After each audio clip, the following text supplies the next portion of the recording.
Today in our Whiteboard Leadership moment, we're talking about the differences between different levels of leaders. And I know I've done other studies on this, and you should look at other whiteboard moments to see those. But I just want to acknowledge that there's a different type of leadership at every size of a group.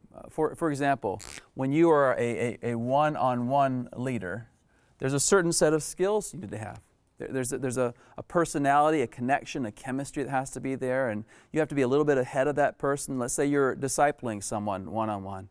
Well, probably you need to go through the 4-week follow-up or the 8-week follow-up or whatever your church has. You have to have some skill in taking and transferring ideas and concepts from one person to another.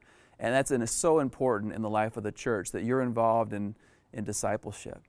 But then there's the next level, which is a one-on-10 leadership.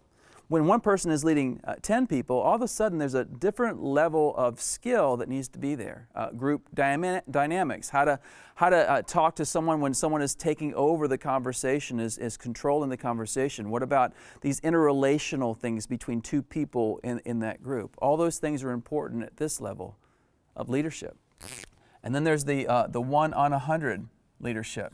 You have one person who's leading 100 people. Maybe it's a youth pastor leading student ministries, or maybe it's a small church pastor. Maybe it's a small group pastor or leader that's overseeing a number of small groups. In the 1-on-100 case, you no longer have that personal relationship with everybody, and so you have to begin to build leaders. So the ability to train others into leadership on the 1 to 10 level is really, really important at this level. And then there's the 1-on-1,000. Well, there's absolutely no way, for example, that you can know everybody. There's no way that you can be at the hospital, at every hospital visit. There's no way you can do every counseling service, every marriage, every funeral. There's no way that you can know everything about everybody.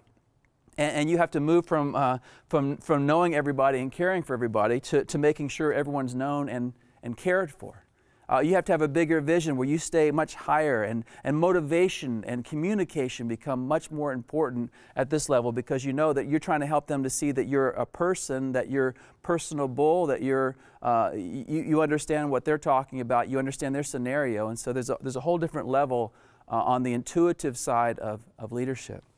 And then there's one on 10,000, and wouldn't this be a wonderful place to be? But the one on 10,000 level, these people are really thinking about movement. They're thinking about momentum. They're thinking about just keeping things going.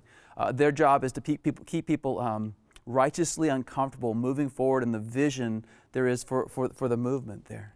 Every different level of leadership has a different set of skills to it, and your job is to figure out which level am I at, and what skills do I need to have in order to lead well at this level. This has been a Converge Whiteboard Leadership Moment. To learn more about Converge or to join us, check out converge.org.